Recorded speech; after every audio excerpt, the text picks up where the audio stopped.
Hello students, मेरा नाम ब्रजेश कुमार है और आपका विक्रट करियर कोचिंग में स्वागत है।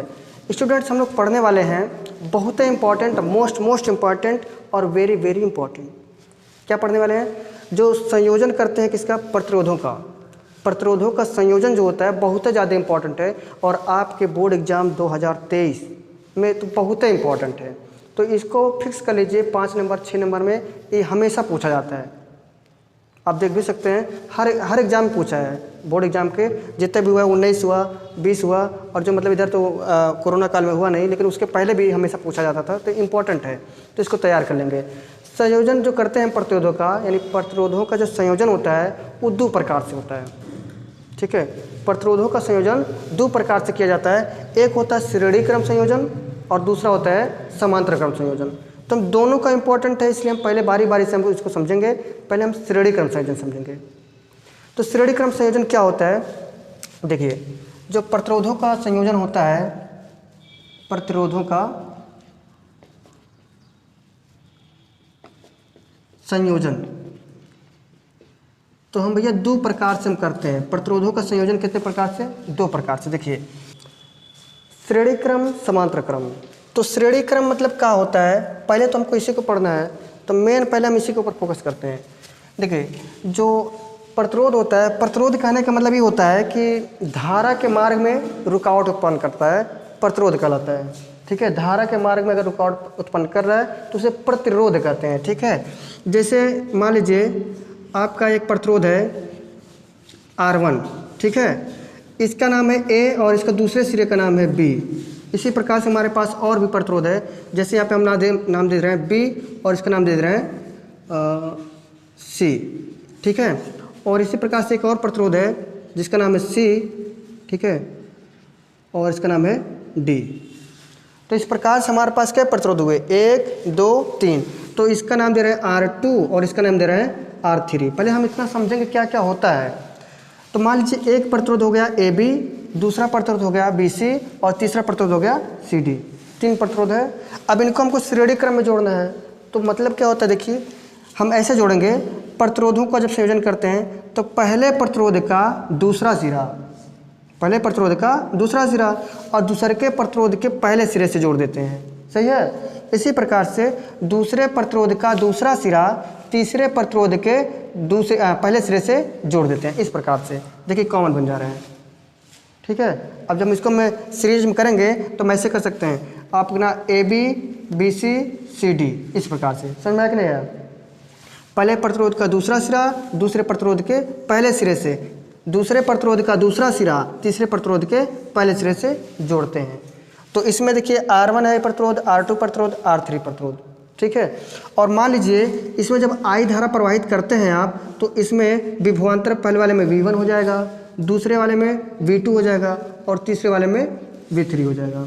विभवांतर अलग अलग। यहाँ पर जब चलेंगे आप, यानी जब धारा देंगे तो धारा का मान तो फिक्स होगा, सभी वाले में धारा का मान फिक्स होगा। I यहाँ भी रहेगा, I यहाँ भी रहेगा, I यहाँ भी रहेगा।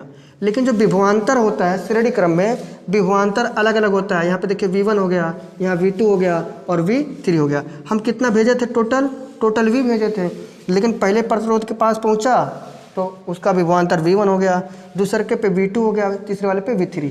मतलब श्रेणी क्रम जब संयोजन करते हैं तो विभवांतर अलग अलग होता है, लेकिन धारा का मान सब में समान होता है। देखिए यहाँ भी I है, यहाँ भी I है, यहाँ भी I है, यहाँ पे 1 नहीं रहेगा, यहाँ भी I है। अगर अलग अलग होता तो यहाँ पे हम बताते I1 I2 I3 बताते। समझ में आया?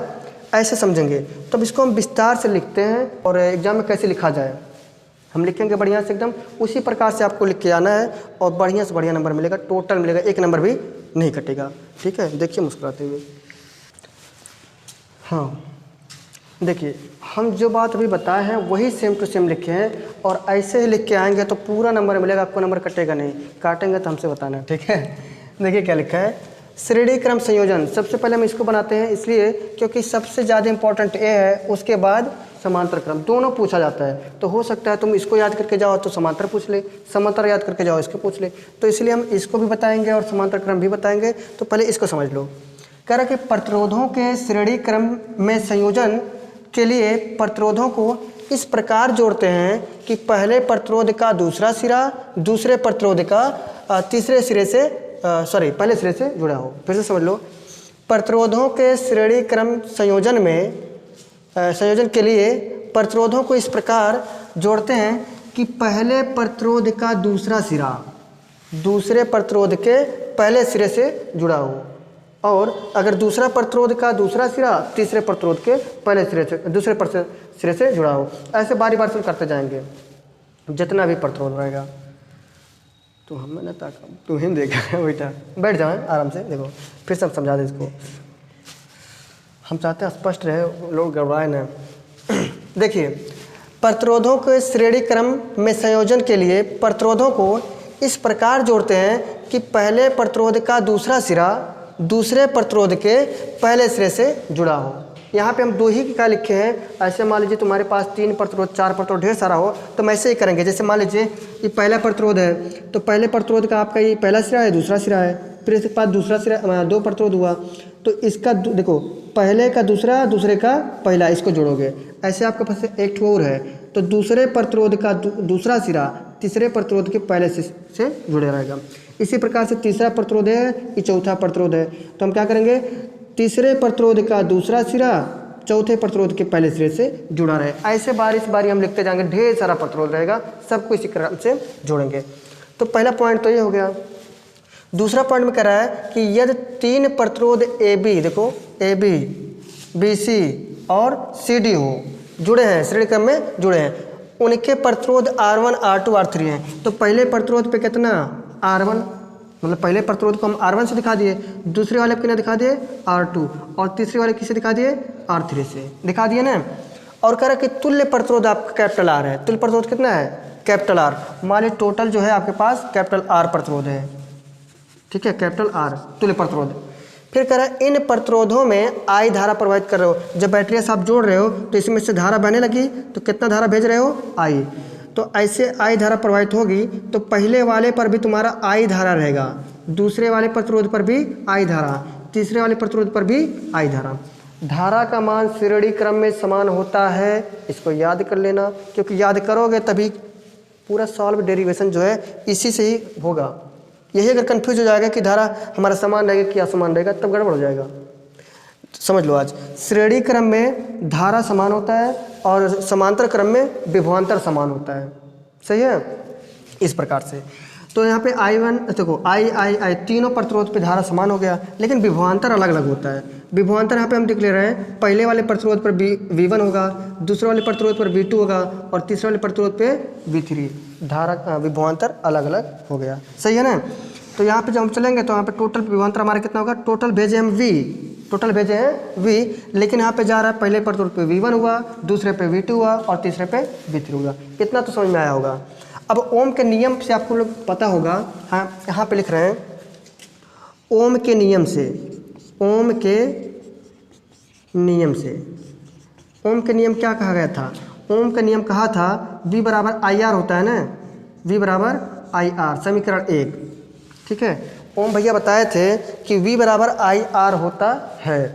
अब अच्छा एक बात बताओ, हमको निकालना है कि पहले वाले प्रतिरोध पर कितना विभवांतर, भाई ये तो होगा पहले वाले प्रतिरोध पर कितना विभवांतर। तो हम पहले देख रहे हैं V1 बराबर पहले प्रतिरोध पर विभवांतर देख रहे हैं, तो V बराबर हो जाएगा I तो फिक्स है, लेकिन R1 है क्योंकि हमारा प्रतिरोध क्या है पहला वाला।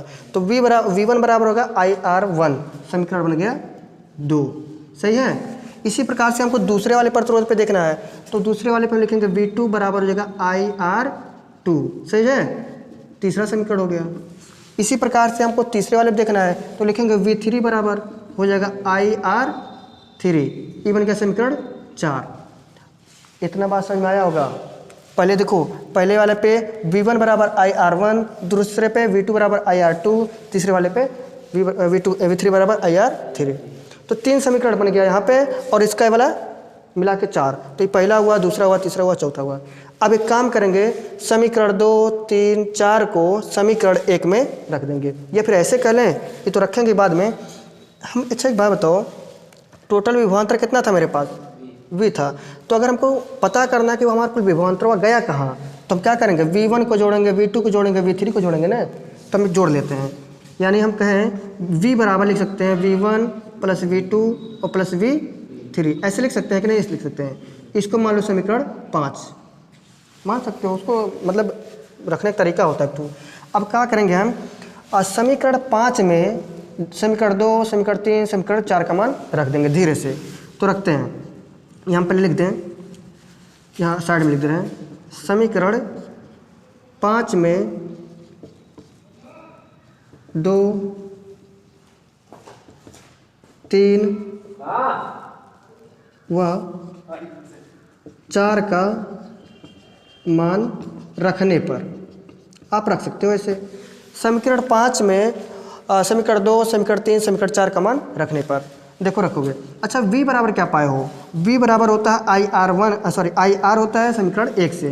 तो यहाँ पे हम रख देते हैं आई आर बराबर v1 का मान निकला है आई आर वन, यहाँ पर निकला है आई आर 2 और यहाँ पे निकला है आई आर 3, यह निकला है ना हो, देखो।